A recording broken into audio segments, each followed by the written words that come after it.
Want to go to Mexico?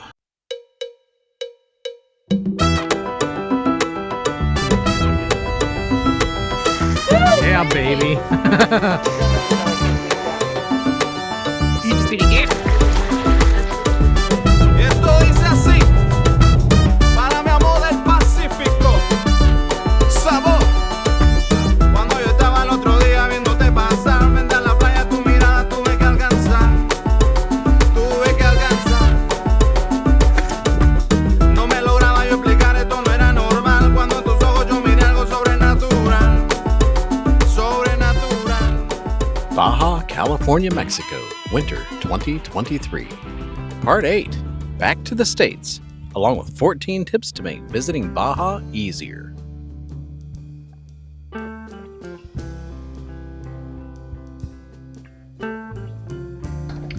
Alright, so we've driven about 250 miles on a new bearing, and it's got just a little bit of wiggle in it. So I'm sure that's just the bearings breaking in. So I'm going to give it a little bit of a snug, just to take the slop out of it. I'm presently south of San Felipe at a old gravel pit from when they reconstructed Exit 5. Yep. We found this site on iOverlander, and there are many more along old Route 5 as it crisscrosses the new Route 5. Well, it looks fine from here. From here.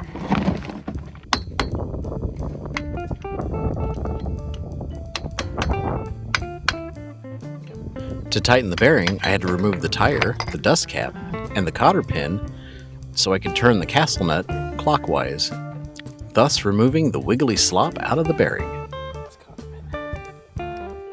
This is 1.25 inches. So 1 3/8. Alright, well, I did do it For all the tools I had, I did not have the proper size socket for the new castle nut.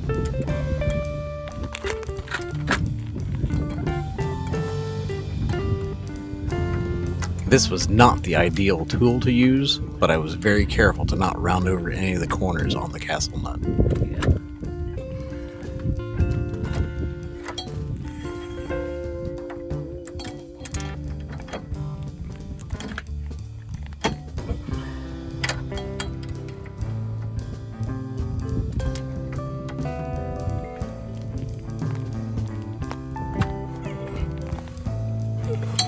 Go about 3/4 of a turn around.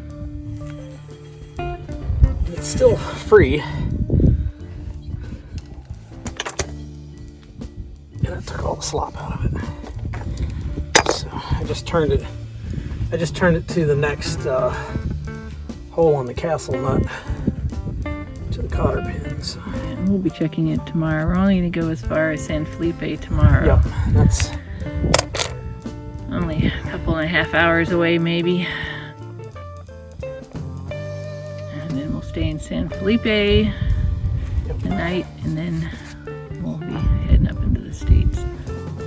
From there, we headed north to San Felipe, and we pulled into the same campsite that we used on our very first night in Baja.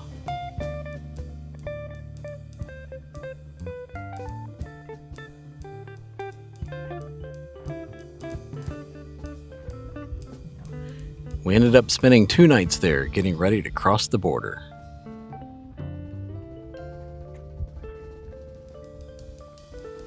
What are you doing? I just read that you're not allowed to take raw eggs across the border, and when we went shopping for eggs, they only had giant things of eggs because it was the holidays and all the dozens were all done. So I'm making... She means gone. 1.5 dozen hard-boiled eggs. That sounds pleasant. I like hard-boiled eggs. Better if you're gonna have that. And I got a bunch of vegetables and a little bit of meat that has to be cooked up, because you're not allowed to take it across raw either. And we just bought a bunch of groceries before we had our Or excellent. Our axle accident. Our accident. And no, the eggs in Mexico are not refrigerated because they have been unwashed, so therefore Yep. they last a long time. last a long time at room temperature, which is nice when you're camping. Yeah. Saves room in your refrigerator.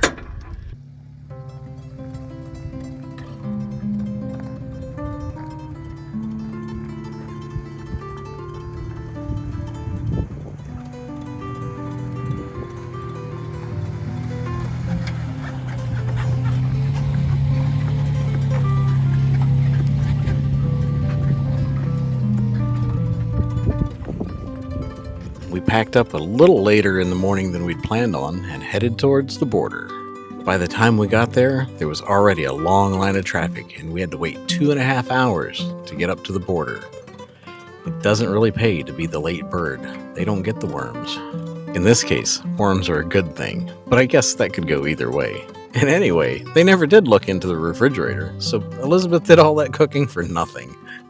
After we finally got back into the States, we headed east towards Ajo, Arizona, in one of our favorite places to camp.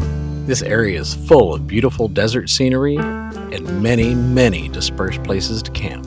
It's especially great if you love plants of the prickly variety, like these teddy bear choyas.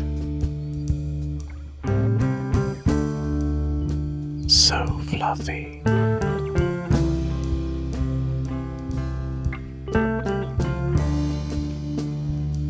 We actually remembered that we do have a drone, and we put it up for a few shots of the area. And since this was BLM land, we weren't breaking any rules.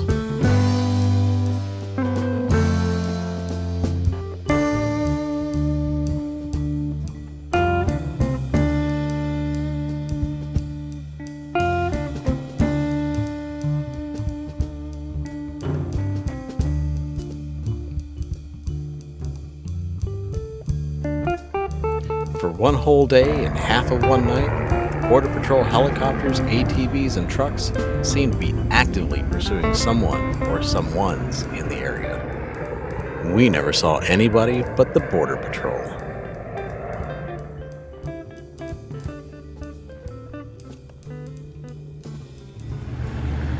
Too soon, it was time to drop the crow's wing off at the storage unit in Amarillo and pick up the E-Pro trailer so we could get back to deep South Texas and more work. It looks so tiny compared to the other RVs. Hello, all y'all's watching the YouTubes. Just a side note, we're currently in Illinois getting ready to start a night shift solar farm guard job. So it's currently 1 a.m. So if I don't look perky and attentive, it's because I'm tired. But we're going to get there. This video is talking about Baja, which we're 6 months out from at this point. But we enjoyed it so much we thought you might want to hear a little more about it. If you're planning on going to Baja, here's some tips, some things we found that might be useful to you. All right, we've got 14 things. We've got them separated into 3 categories. So we're just going to go through each category and each individual thing. First category, do your prep work. Number 1 on that list is download your Google Maps, your Gaia Maps, Onyx Maps, whatever mapping app you like. Download the maps because there's a lot of places in Baja you don't have cell service. You get cell service in town, but when you're out of town, you got nothing. So having maps downloaded on your phone, your iPad, your computer, very helpful. Number 2, get vehicle insurance online. We used Baja Bound, and it is so easy to just get 6 months of insurance so you can spend however long you want down in Baja before your visa runs out. And it's easy. It is required that you have vehicle insurance for your truck and your trailer if you tow a trailer, camper wise. I'm not sure about boat wise, but it could be the same. The third thing is make sure you have copies of your vehicle registration, your insurance forms, Your passports, multiple copies for the vehicle and the trailer, and your passports, and keep them in different places in your vehicle. So if some checkpoint says, I'm keeping this, you can dig out your others, and for the next checkpoint, you'll have more. We didn't have to use them, but the one time at the original border crossing, the guy looked at our copies of our insurance and our registrations and verified that they matched the truck and the trailer. Nobody else did, but it's a potential. Number 4, learn your basic Spanish. Learn how to read street signs, alto, stop. It's still a red octagon, but it says stop in a foreign language, so you might need to learn that. Learn how to order a meal. Dos tacos, please, por favor. And be able to answer basic questions of where you're going, where you're coming from, are you on vacation, at checkpoints. And get Google Translate on your phone, because that is a lifesaver. Because you can just talk in English in your phone, Get and Google it'll Translate. spit right back out in Spanish what you just Obtén said. el traductor de Google. Get it, Google Translate. Also, and number 5 is consider getting an eSIM versus finding a hard SIM card for your phone. The hard SIM card for the phone was difficult to find. We use Telcel cards, and I've got an Android. Elizabeth's got an iPhone, and we found one card in Mexicali when we crossed the border. And then we had to find another card in San Felipe when we got down there for the other phone. Nobody had more than one Telcel card at their OXXO station at any given time. So I'm guessing that eSIMs are going to be. So I'm thinking eSIMs are probably going to be better. We learned that in Pakistan, that eSIMs were really easy to get for Pakistan. So I'm sure they're easy to get for Mexico too. Pakistan videos coming in. Pakistan video coming sometime in the future. We're a bit behind. We're a little behind.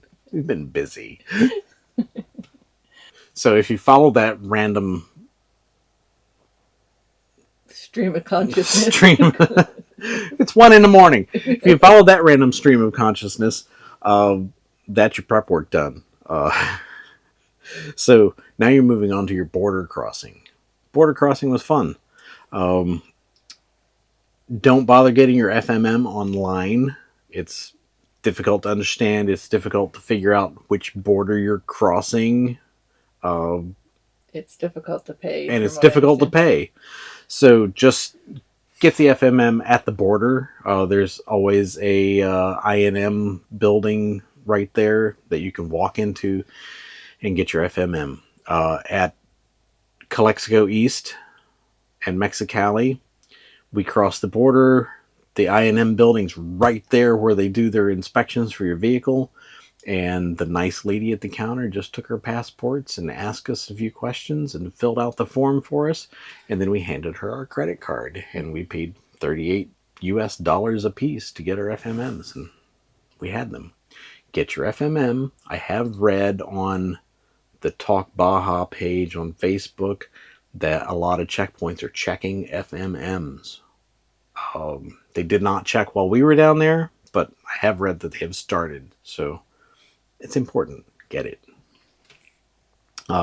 Number 7, no guns, no ammo. I know you people like your guns and ammo, but don't have any in your vehicle or your trailer. It's bad. No fresh foods, no fruits, no vegetables, no raw meats. And I don't think you're allowed alcohol either. At least probably not hard liquor, maybe wine and beer. I don't know, because we don't drink beer. You want to check into But that. you want to check into that. But that being said, it's easy to buy wine, beer, and alcohol. But they did not check They They they did not check our trailer that about, closely. but it is to see listed that- on the websites that you're not supposed to bring that Yep. stuff across. It's listed on their websites to not bring it across, but they did not look in our kitchen either. So Yeah, so use your own. take that with a grain of salt. Okay, so you've made it through your border crossing. The guards given you a cursory look at your stuff and ask you if you had any guns and ask you if you had any cigarillos and ask you if you had any drugs, and you said no to all of it because you don't, because you're a good person. Now you're on your way. You're in Mexico. Number 8, water is easy. Go to the Aqua Purificada, fill up your water tanks, fill up your water jugs. It's good water. It's cheap. It was, what, we paid like 30 pesos for 40 gallons at one point. It's really cheap and easy. And it's easy. They usually have water hoses, and if you've got like we've got scepter jugs that we carry water in for drinking water. If you walk those up to the window, they'll wash and scrub them and then fill them with water. Yep. And it's good water. So use the Agua Purificada. Every town has one. Find it. It's great. Number 9, use the lavanderia.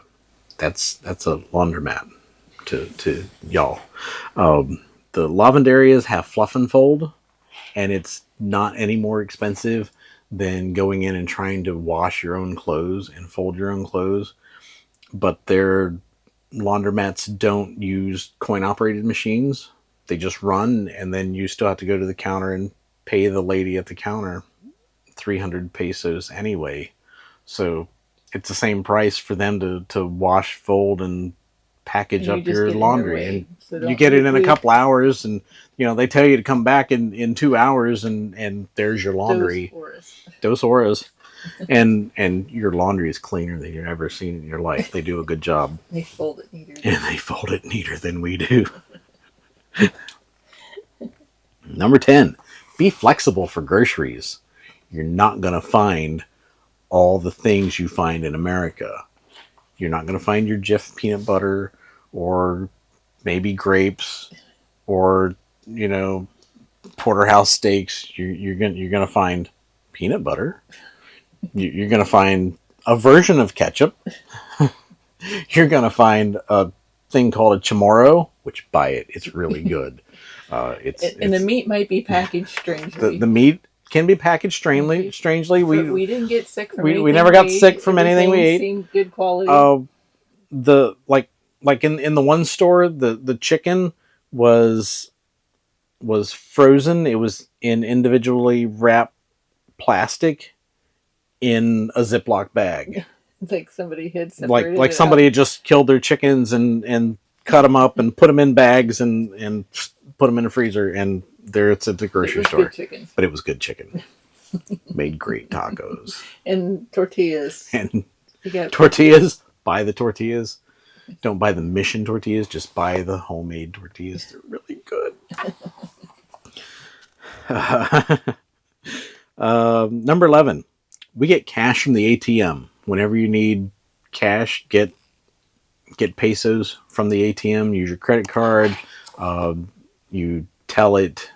There's one question on it that you tell it something about. They ask whether you want to use their conversion rate, or if you want to use your credit card conversion rate. Yeah. So you pick your conversion rate, and then you get pesos. Yes. Don't bother bringing a bunch of U.S. American cash, because unless you're going to the tourist areas. The tourist areas might take U.S. cash. Any tourist areas, and nobody took U.S. cash. Nowhere we went took U.S. cash. Yeah, so before we left to visit Baja, we had read and seen videos where people were like, "Oh, we just took U.S. dollars, and everybody accepted U.S. dollars."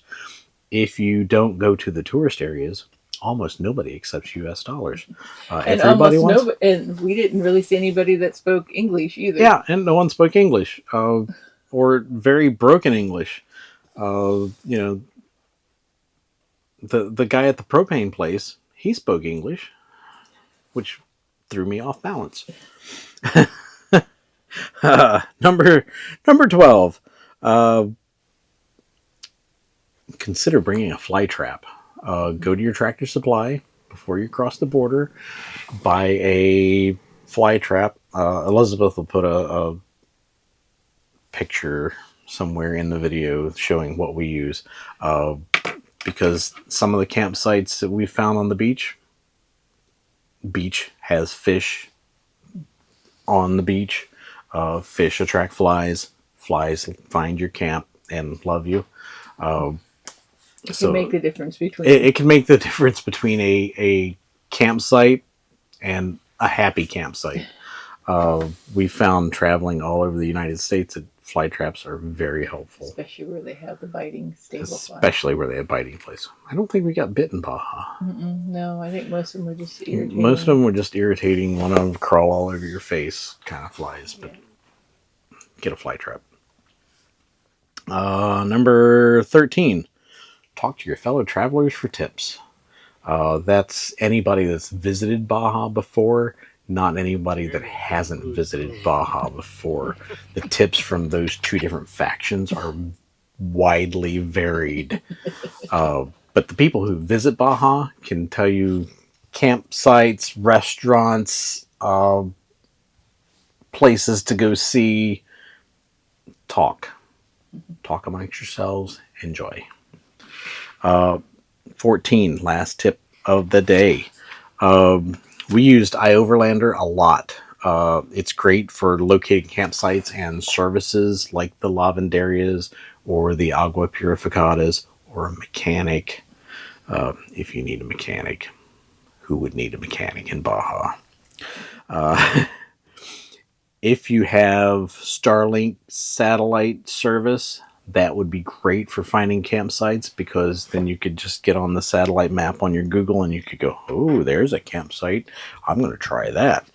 But we didn't have Starlink. We had our Telcel cards, and we had no cell service except when we were in town. And when we were out of town is when we wanted to use the satellite map to find campsites.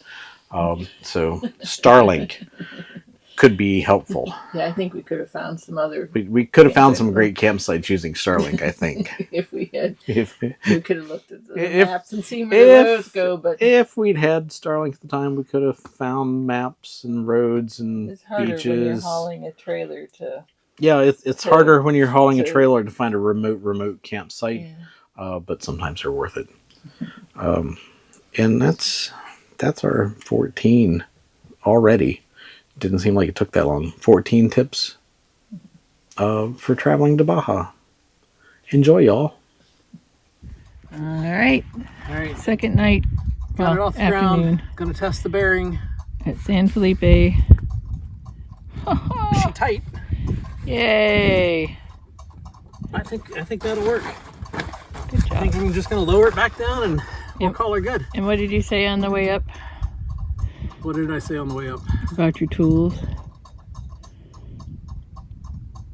Oh yeah, that I use the channel locks to tighten that nut. I realized about halfway up here that I've got a really large adjustable wrench that would have worked even better. It probably weighs about 2 pounds that we've been hauling for. I've used it before, just not for this.